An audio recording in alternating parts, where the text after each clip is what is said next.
On Easter, just a couple days ago, 2026, I found this golden egg. I find these eggs pretty frequently. And this particular one, though, had a special message from Christ and Sophia. And in this egg, I opened it up and it told me the egg message was start sharing your eggs. Because I've been for several years now just kind of hunkered away gathering these eggs and not really sharing them very widely except for just a few people in my inner circle. And so now I'm gonna answer that call and share some of these eggs starting with today. And here's the first egg I want to share with you. So my insight is, in my egg, is that I feel like I was born again on Easter. And by born again, I just mean it's a new way of seeing the world, a new way of perceiving the world. And each egg it's not a content that you hold, but it's a way of seeing things. And so I spent 33 years studying philosophy, which is primarily looking for the answers, symbolized by guys like Aristotle, Aquinas, and Immanuel Kant. Interesting that all these are really big, heavy, blue books written by men. Anyway, philosophy. Those are some of the mainstays of philosophy, and philosophy is looking for answers. And Philosophia is the brotherly love of Sophia.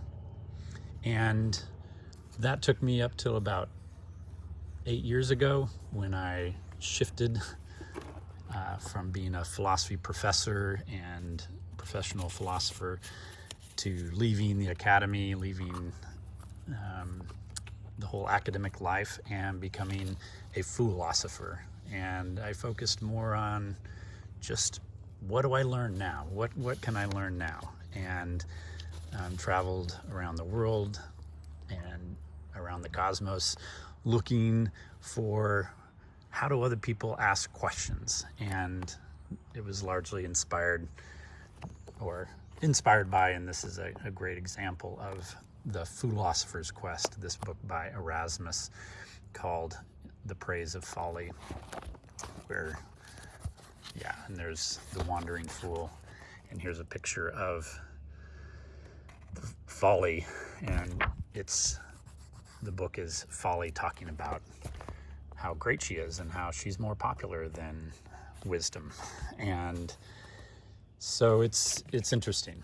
And so I spent about 7 years, living up in my tree house, wandering around South America and other places, just looking for the best questions. And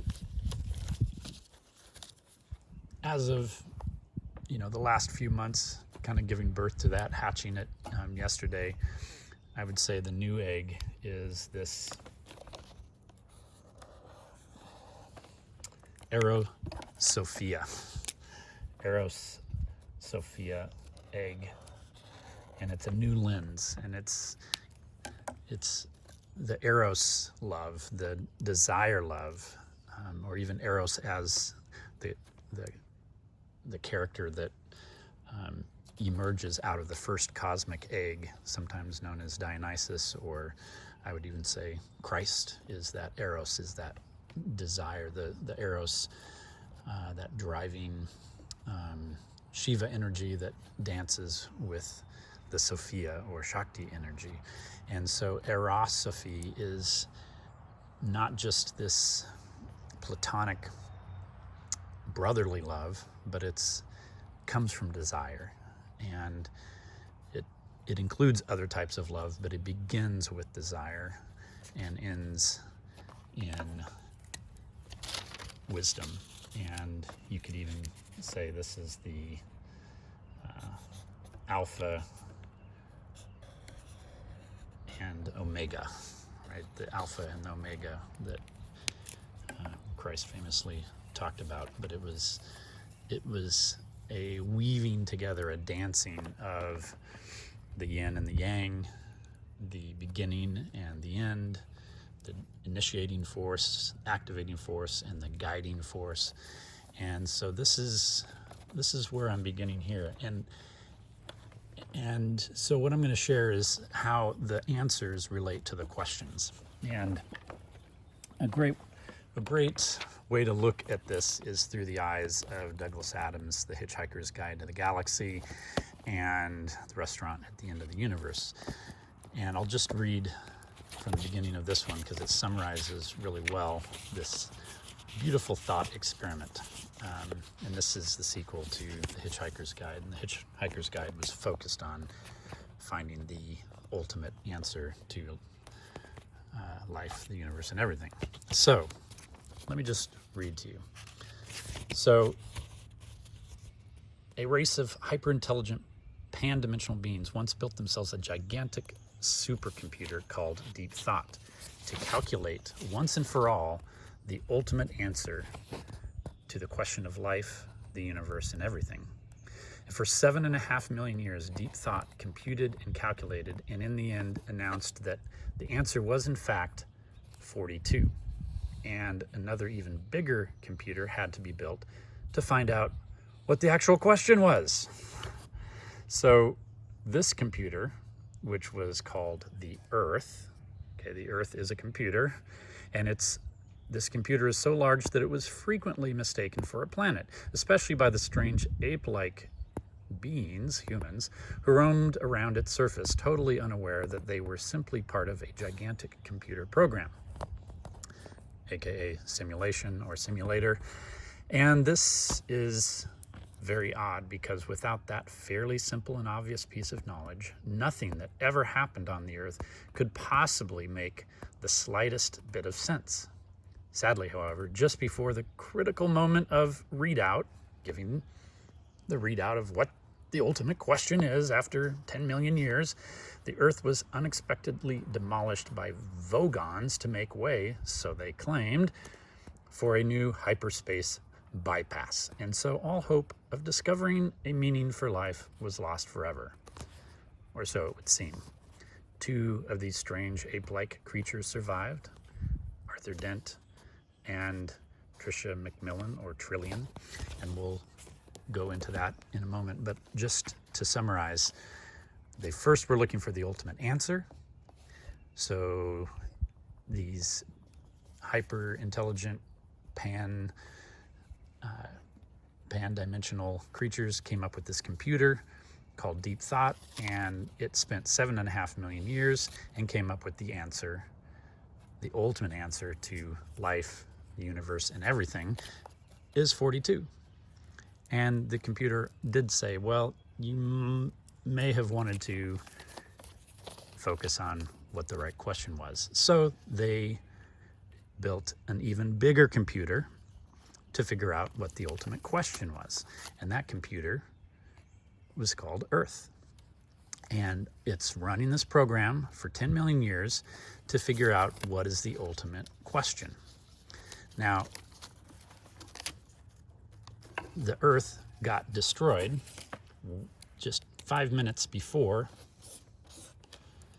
the answer or the question was revealed. But 2 humans escaped. One of them was Arthur Dent, another one Trillian. And the Vogons pursued them, trying to kill these 2 because they didn't want the question to be revealed. Why not? Because they were psychiatrists, and they, of course, all the psychiatrists made money and drew energy by having humans be in angst and confusion.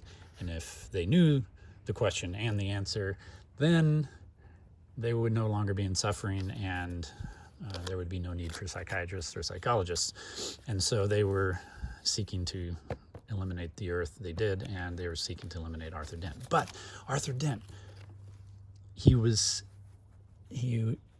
playing this game of Scrabble, and he realized, oh, if I just draw these Scrabble pieces one at a time, it may spell out, I may have the answer because I'm part of Earth. I may have the actual question that it was about to deliver. And in fact, he did. And he drew a W and an H and an A and a T and a D and an O and a Y and an O and a U and a G and an E and a T and the rest. And he came out with the question, what do you get when you multiply 6 by 9? That's the question. Okay, so do you notice the confusion that might arise?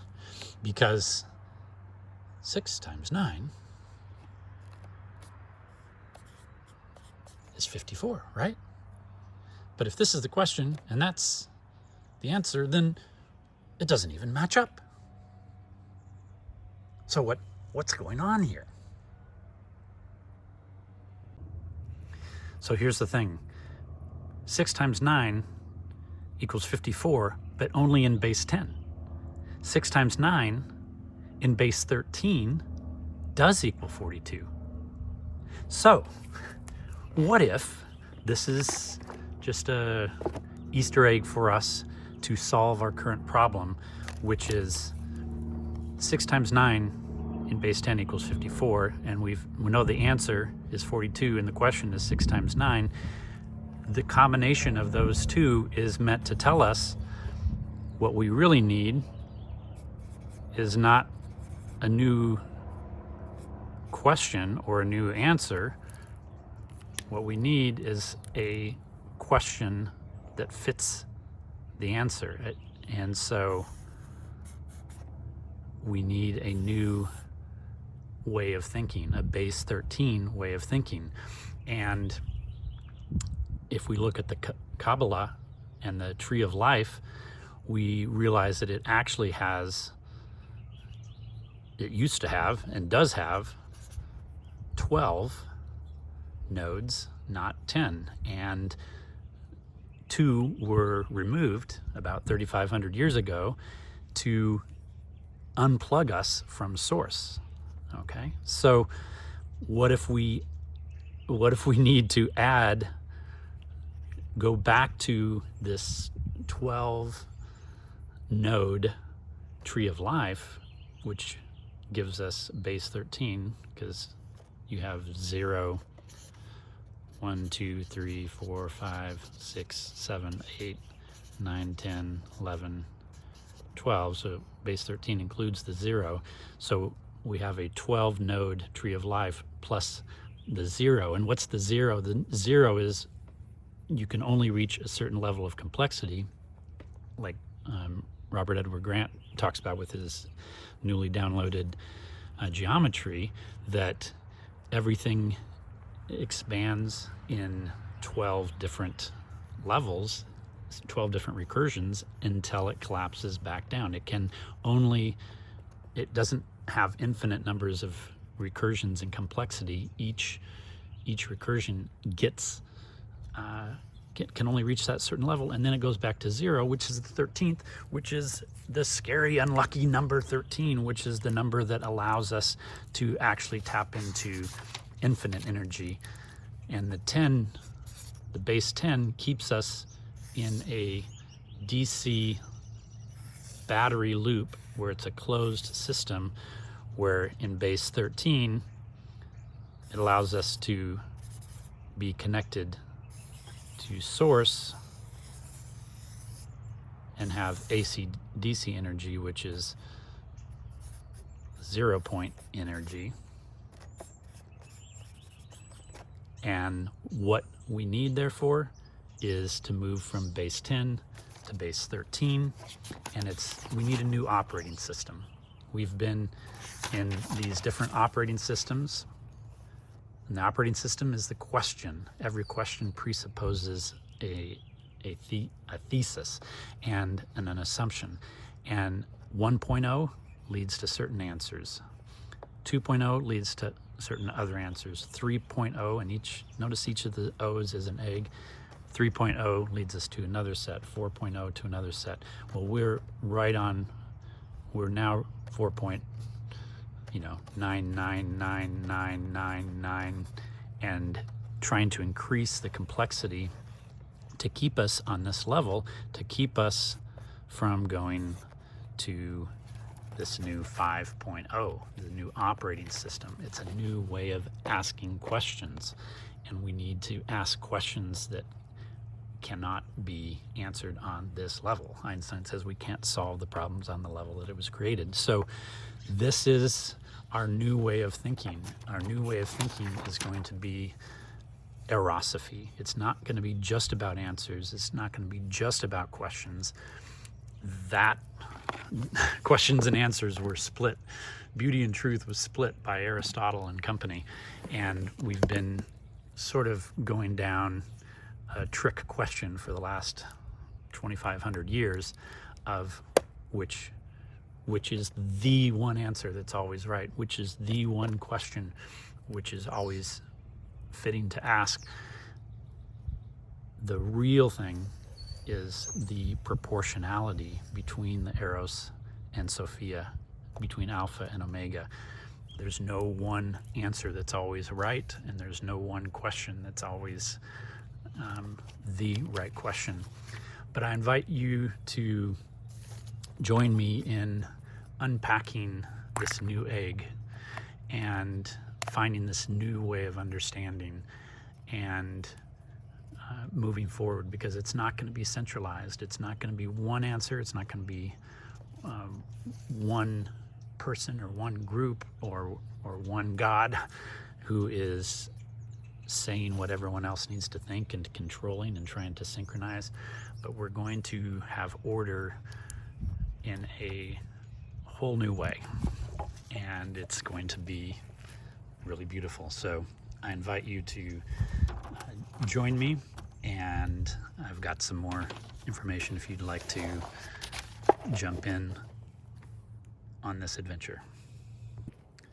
So if any of this resonates with you, I invite you to just comment in the comments ultimate question, or comment about what you want to know more about, or what is intriguing you, or what questions it raises in you, or if you want to know more about how these particular questions, 6 times 9 and the answer 42, relate to our consciousness and our moving to the next level of operating system 5.0, 5D consciousness, then put a comment down and you can start becoming part of these conversations. And I'm looking forward to it, and to be continued.